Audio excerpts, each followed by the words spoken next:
Bok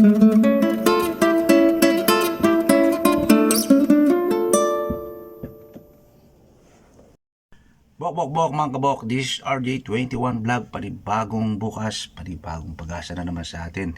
Ito, magbablog tayo ngayong snow, napakalakas na snow. Kagabi nag-shovel na kami sa labas, ngayon ipapakita ni RJ21 kung anong sitwasyon sa labas mga kabok. Tara na. Grabe. Uy, nasabi ko sitwasyon.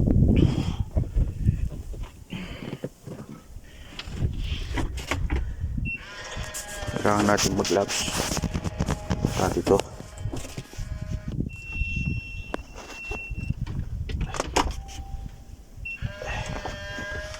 bibit o yun yan katambak ko, makikita nyo yan o. Grabe tambak. So wala tayong dadaanan ngayon. Ang gagawin natin, mag-shovel tayo. Shovel so ganda. Ano yung nangyayari kung hindi tayo mag-shovel yung boda dyan? Tayo yun o.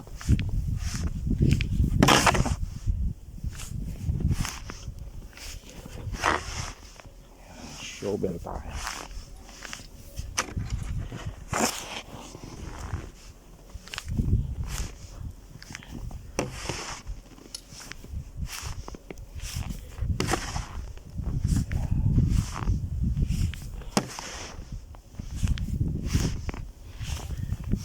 Ganito kapal, grabe, kabundok na yan, no? Yan mga kabok, hanggang dun. Paano tayo lalabas? Kailangan natin mag-shovel hanggang dun.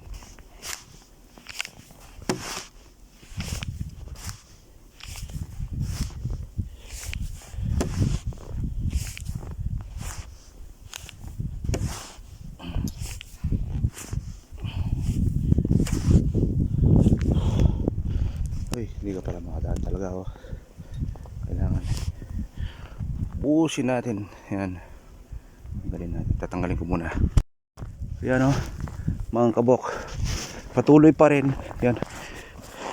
Wala, oh, lampasyano na talaga yan, oh, kabundok na.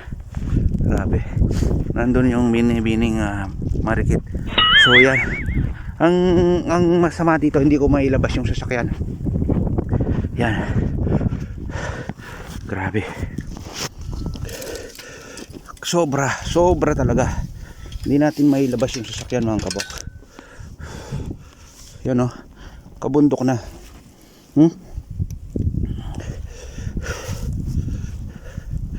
Yan. So dito tayo gagawin mga kabok. Ito nangyari, grabe.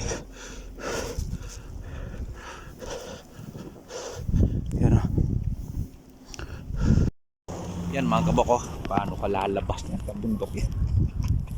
Yan, oh, ay grabe, yung sinasabi ko. Yan mga kabok, si RJ21, grabe, oh.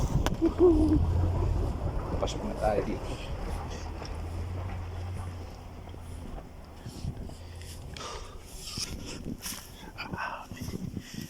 Canada pa more.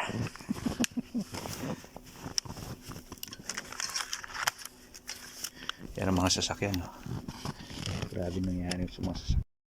Ano, parang pumapasok sa tunnel. Grabe.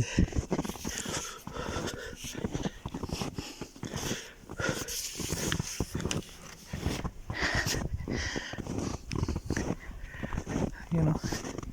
Sarap maiga dyan, no? Yan mga kabuko. Ito yung sitwasyon dito. Ngayon naman maganda na yung panahon ngayon, oh. Yan, tirik na yung araw, pero ito yung nangyari sa amin 2-3 days ago. Yan. Tapos dito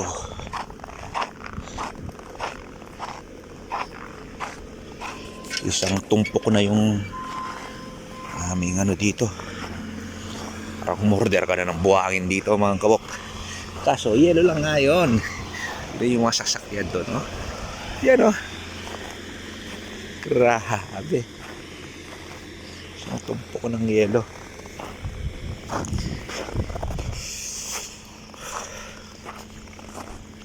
Kaya mahirapan lumabas yung sa mga sasakyan kahapon. Ito.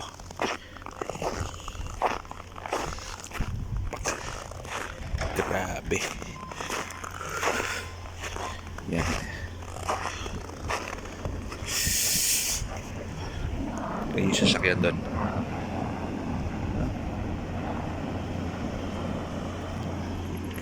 Pero ngayon okay na. Pwede ka nang lumabas dito. Ayan mga kabok. Thank you so much for watching mga kabok.